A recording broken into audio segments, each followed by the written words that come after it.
Hola chicos, bienvenidos una vez más a Locus Amoenus. Yo soy Mon. Yo soy Carlos y hoy seguiremos con un capítulo más de A Fondo con el Fondo.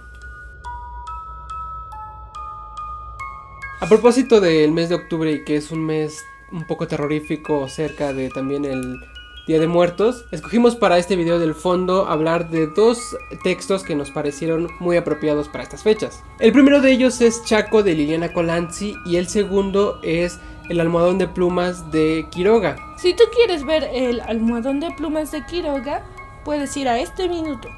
Muy bien, vamos a empezar con Chaco. Como ya dijimos, este texto fue escrito por Liliana Colanzi. Ella es una escritora boliviana que nació en 1981. Así es. Tenemos en este video dos textos que muestran diferentes realidades y diferentes maneras de causarnos inquietud.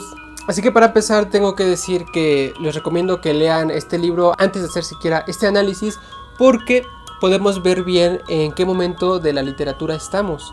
Y está Latinoamérica y Bolivia. Pero bueno, vamos a empezar ahora sí. Chaco es una región al sur de Bolivia, pero que esta región abarca otros países también y es más o menos desértica. Así que este espacio es muy importante porque ya nos está diciendo algo. Es un lugar apartado, solo. Esta historia nos narra la historia de un joven que vive en Chaco, en este pueblo, en esta región, y él vive con su mamá y con su abuelo. Sin embargo, aunque parezca algo muy común, que es lo que yo creo que es lo primero que te quieren mostrar, algo natural, común, cotidiano, hay una parte al inicio donde este niño se encuentra en medio de una carretera a un indio, específicamente a un mataco, que es un indígena que vive cerca de esa región, es una comunidad indígena. Pero lo interesante es que esta persona está tirada y nadie dice nada, los carros pasan y solamente le pitan para que se quite, nadie se preocupa por él, qué le pasa, y este niño decide lanzarle una piedra que cae en su cráneo.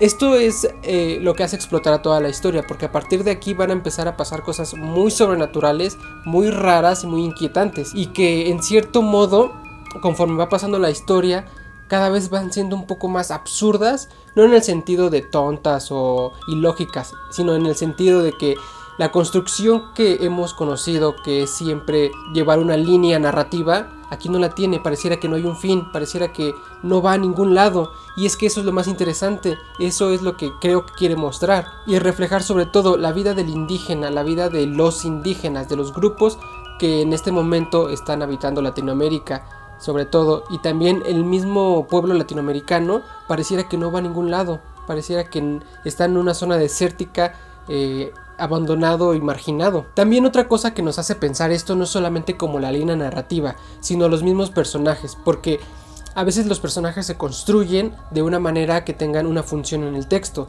y podemos tener figuras prototípicas o ciertos prejuicios, pero que en Chaco, en este cuento, no funcionan así. Esto es muy inquietante, no solamente temáticamente, sino estructural, sino cómo se te presenta el cuento. Es un golpe como de, ¿qué está pasando? Yo cuando lo terminé de leer dije, ¿Qué pasó? ¿Qué leí? Y tuve que ver algunas partes otra vez para entender, porque yo a fuerza quería entender, pero pareciera que es como, no, o sea, ya sabemos o conocemos, o si no lo conocen, la historia del héroe. Esa historia del héroe es como la prototípica que se presenta para cuentos, para películas, para series y para muchas cosas. En general es que es una persona que nace en un sitio no muy afortunado, pero que va a pasar ciertas pruebas, o al menos una, después va a tener un gran viaje y después va a regresar y ya será consagrado como el héroe que siempre debió ser. Esa es la estructura general de este tipo de historias. Esto, aunque ustedes no lo crean, están muchísimas cosas y hasta deténganse a ver cada serie, película, libro que lean, porque simplemente está en Hércules, está en Nemo, está en El Rey León, está en Naruto. Esto abarca muchísimo porque es una estructura quizá ya humana que tenemos de un viaje y un regreso y un crecimiento como persona, como héroe, como figura. Y es que en Chaco esto se rompe con el protagonista, que es quien te está llevando porque está en primera persona y tú estás viendo cómo ese héroe no está haciendo lo que debería hacer y está acabando como no debería acabar, no tiene lógica. En ese sentido sí es absurdo, como les decía. Y también las figuras que lo componen, porque este personaje y todos los personajes se componen de otros personajes. La mamá y el abuelo no son lo que deberían de ser. El indígena no es lo que debería de ser. Y la gente con la que él está, aunque nos parezca que refleja lo cotidiano, es como un golpe de lo que tú estás viviendo tal vez no es lo que debería de ser.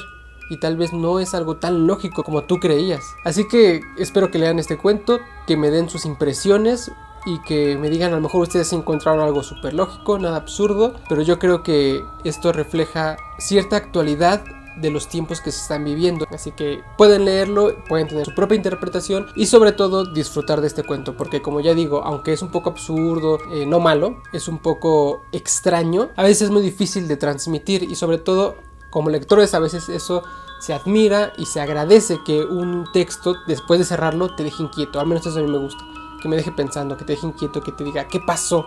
Porque a veces leemos cosas que decimos, pues está bien, estuvo tan bien construido y tan como lo pensé, que bueno, ¿qué sigue? Pero estos no, estos de rayos, tengo que pensarlo, tengo que volver al texto, tengo que ver si leí mal, si leí bien.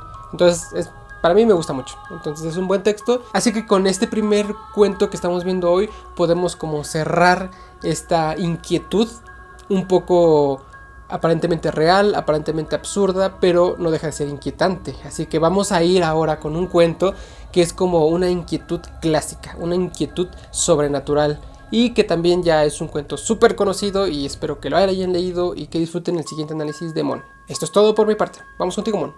Bueno, ahora pasemos con Horacio Quiroga. En este caso, la colección Vientos del Pueblo puso en un solo libro El almohadón de plumas y otros 2 cuentos del mismo autor. Estos se llaman A la deriva y La lengua. El almohadón de plumas es el cuento más conocido de este cuentista uruguayo.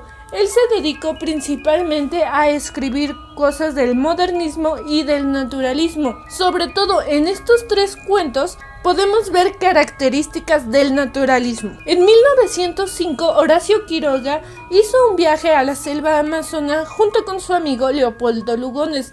Gracias a este viaje surgieron numerosos cuentos, entre ellos los 3 que están en esta recopilación, ya que fueron publicados en el mismo año. Y esto claramente lo podemos ver sobre todo en los 2 últimos cuentos. Está muchísimo más marcado en el cuento A la deriva. El almohadón de plumas es una historia inquietante, ya que todo empieza muy bien y termina muy mal.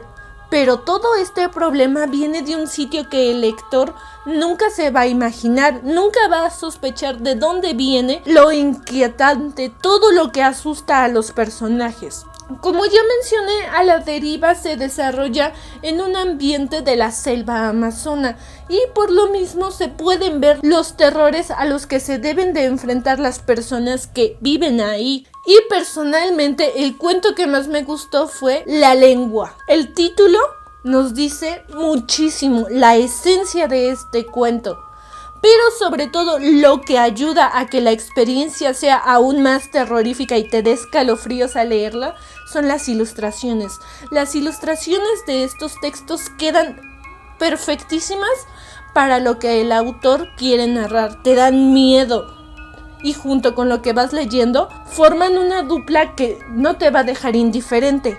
César Silva Páramo es el encargado de hacer las ilustraciones para este tomo dedicado a Horacio Quiroga. Como ya les dije, el cuento de La lengua fue el que más me gustó y el que más me llamó la atención, porque parte de algo sumamente cotidiano y termina de una forma que uno nunca se lo espera. Es algo tan macabro que no importa cómo se van desarrollando las cosas, tú quieres seguir leyendo para ver cómo termina. Y termina de una forma que esperas, pero que aún así impacta. Solo una cosa sí les digo, si están yendo al dentista o si quieren leer este cuento mientras están comiendo, no lo hagan, no se los recomiendo. Esto es todo por mi parte. Y estos serían nuestros 2 análisis de los 2 libros que escogimos para este capítulo del fondo, donde ustedes ya saben que hablamos siempre de esta colección Vientos del Pueblo y de sus textos que están editando. Si ya leyeron alguno de estos 2 textos, pueden dejarnos sus opiniones en la cajita de comentarios. No olviden suscribirse, activar la campanita y darle like a este escalofriante video. Eso sería todo por esta ocasión. Hasta la vista.